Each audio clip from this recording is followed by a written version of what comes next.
Thanks, Stephen. I'm here at the Dugan Wellness Center on the campus of Texas A&M University Corpus Christi, where Islanders women's basketball defeated Shriner back on December 6th as part of the Holiday Inn North Padre Island Challenge. The team played an aggressive first half to pull away 73-44 and capture their fourth home victory of the season. Well, I thought we played much more intensely on defense. I thought our rotations were better. I thought we did a really good job, especially as the game wore on and getting through the screens, everybody communicating, guarding on the defensive end. I think what was working for me the most was getting the ball to my teammates and creating for them before I got started. It's a lot easier on the defensive end when I get started too, because it comes from defense, and then my offense grows as it gets better. So yeah.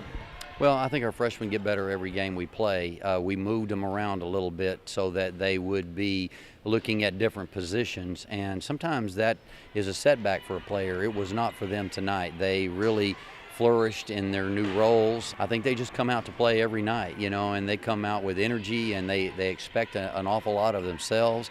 And, if they make a mistake, they play through it. And they're getting better and better and better. We can continue to build upon that. We have a chance to be a really good basketball team as the season develops. Since then, the team has been on a 6-game road trip against high-level schools like A&M and Rice, but they will be back home at the American Bank Center on January 7th to face Northwestern State. Islanders Volleyball wrapped their 2016 season at the NCAA tournament on December 2nd when they fell to the number 8 seeded University of Washington. It's not the result that anybody ever wants. I'm really proud of the confidence that we came out with. I'm proud of the effort that we played with, and I thought we did some really, really good things tonight. I think at times Washington did a great job of putting us in some pretty difficult situations. I think they're a really well coached team, and they're very consistent at what they do. Obviously I think the main takeaway is that we had a tremendous season, and I think we played well tonight. I think it was not our best, but I think we played well, and I'm really proud of the performance that our athletes put in. Yeah, looking back on my freshman year, this would have never happened. Girls weren't bought in like it was this year. Everyone's bought in. Everyone's comes to practice prepared and ready to get better. The vibe is different, and I'm really proud to be part of this team, and I'm proud to be an Islander. So. Coach Steve GREENE will be back for his second season of beach volleyball this coming March, with many of the players transitioning to the outdoor game with him.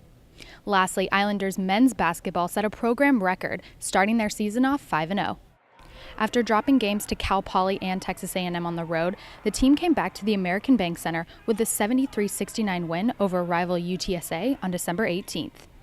Ever since I've been here, the games against UTSA have been nail-biters, regardless of either team's record. It just seems like they've been tight games for some reason. It was a hard game for most of the guys on the floor to get a rhythm, aside from RASHAWN and Ehab. RASHAWN is a load. He does a great job of passing the ball. He scores the ball one-on-one incredibly effectively, and he's beginning to shoot his mid-range shot with more consistency, and I just think that becomes a really deadly combination, especially for a guy with his skill set who can step away from the basket. Just staying poised and not rushing too many things. I know defenses are going to try to speed me up and send guys at me, but if I just stay poised and stay strong, then I should be able to handle myself pretty well, and that's what happened today. It really opens up the floor for me for driving lanes, and especially taking the pressure off RASHAWN. I had to step up for my team. I think when RASHAWN went to the bench, they felt like they had an advantage. Ehab did a great job of pressuring the rim, but so much of what he was able to manufacture at the rim was a result of defense. The team will not be back home until January 7th when they face Northwestern State as part of an Islanders basketball doubleheader. When we return, Stephen King will be joined by Steve Moore, the director of Islanders tennis. More to come on Islanders Insider.